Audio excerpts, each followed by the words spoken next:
go back to the start, when I founded the company, it was based on, I guess, the sort of path that I'd taken in education, which stems from design and art at Goldsmiths, and prior to that, spatial design at Salford Uni.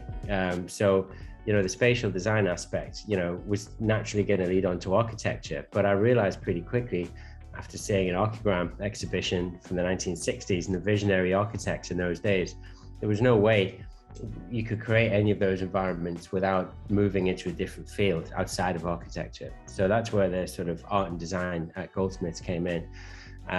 But the architecture background has led us to create projects, like it's deeply ingrained in our process, that our work stands a test of time. A lot like any building or structure has to last 50, 100 years, not just physically last, but look amazing to the, to the day that it was built.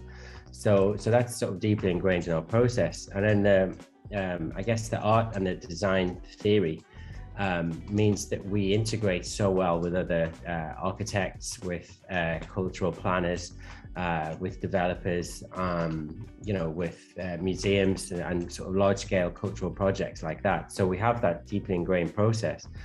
And I guess the design side of the education, of my experience, the art side is more, how do we build something that's, that looks beautiful all the time as well. So when we look at yachts, we come from a lot of live shows as well. And it's interesting, when you're working in live shows, you have to work at scale, something that Tommy is so well versed in on the projection mapping projects he's done as well. And, when you're looking at scale and how you move things and how long the audience is going to perceive the work, that then all of that experience translates into instantly the small scale, somewhere like a yacht, somewhere like the meeting room you're in right now.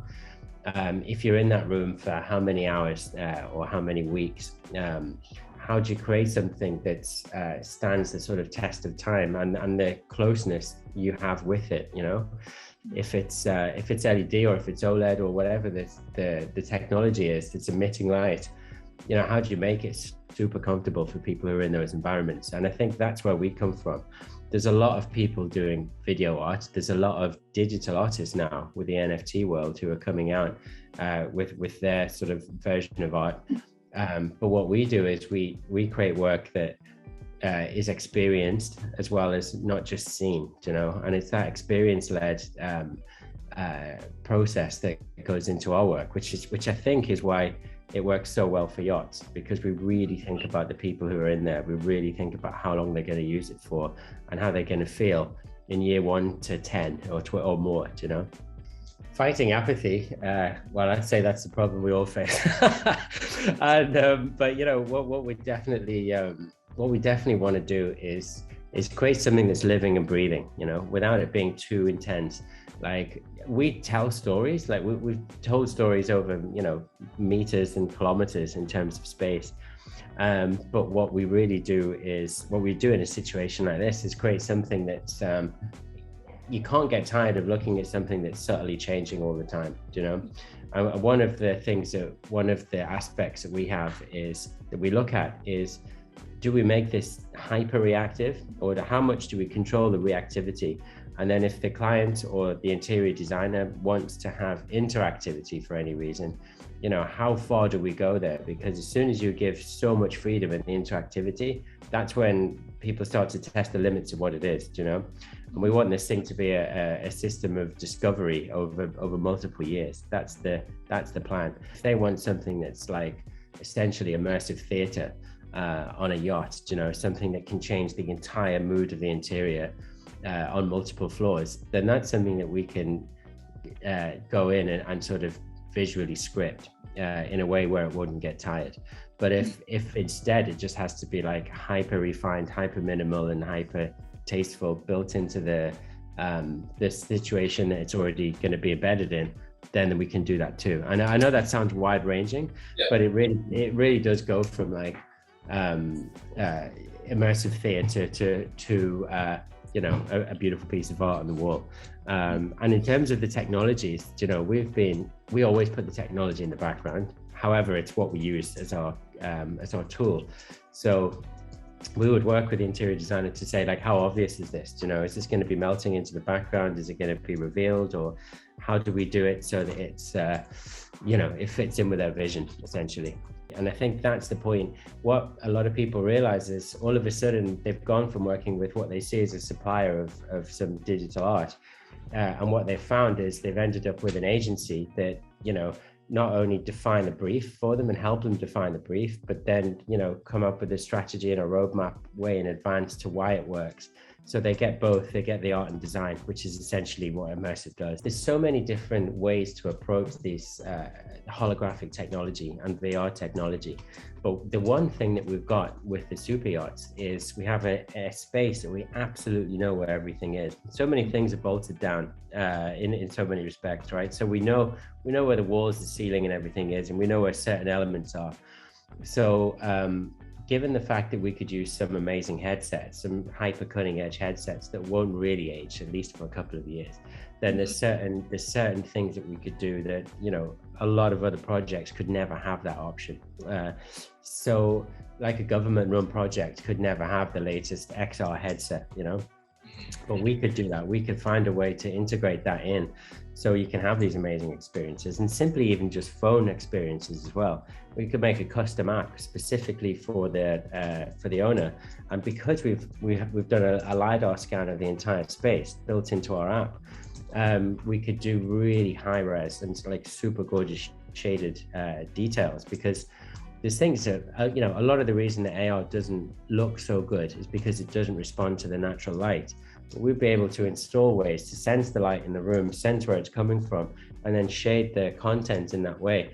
And it's little things like this that suddenly take it from, oh, that's, you know, quite a nice, interesting piece of AR, to super stunning, you know, and we could incorporate that into the work. So that requires elements of R&D and a certain buy-in to the kit that we would use. And again, the choice is, you know, do we go with a mobile phone or do we go with more custom headsets? And is it an extension of the screens and an extension of the experiences we're designing, or is it something totally different? But, you know, we can guide them through that process, because it's how do you ask all the right questions in the design process to make the most robust use of the tech. If people just want to switch it on straight away, get an experience, then that's going to be way more simpler and phone led. You know, are they prepared to, you know, do a little process of setup? Then it becomes more kit. You know, these are the kind of questions that we would put together.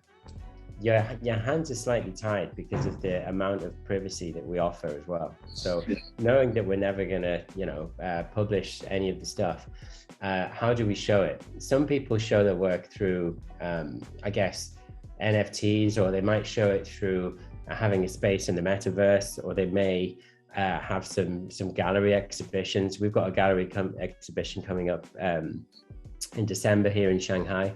That's one way that we can show some of the stuff that we do, but because it's so bespoke, it's so hyper bespoke, I think the only real way is for people to essentially trust the heritage of work that we've done, and simply call us up and discuss the project. Honestly, I don't think there's any other way for us to do this other than if we were to spend an incredible amount of time doing similar versions in a metaverse kind of scenario where you can just go in online and really get a feel for it. So I think there's an element of trust in what we do, and people would just have to contact us for that, to be quite honest. Some of the projects that we do are permanent, and I mean most of them are. So essentially we're going in and we're leaving technicians there to fully train them up on all of the kit, and that doesn't take too long. And because the kit that we put in is so robust, again, like the VR stuff we were talking about, like it has to be robust, it has to just work every time.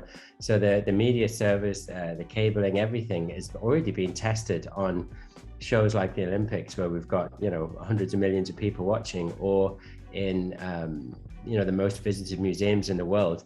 Our kit's going in there as well. So we're applying that same technical process.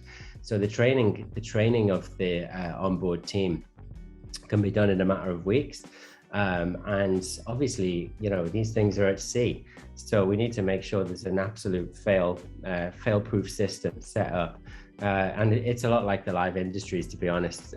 When you've got hundreds of millions of people watching something, there can be no element of failure And you just apply that same process to the yacht industry, to be honest. Which it's another reason why the strange road that immersive has taken over the years has combined to just be quite perfect for right now in the yacht industry, I think.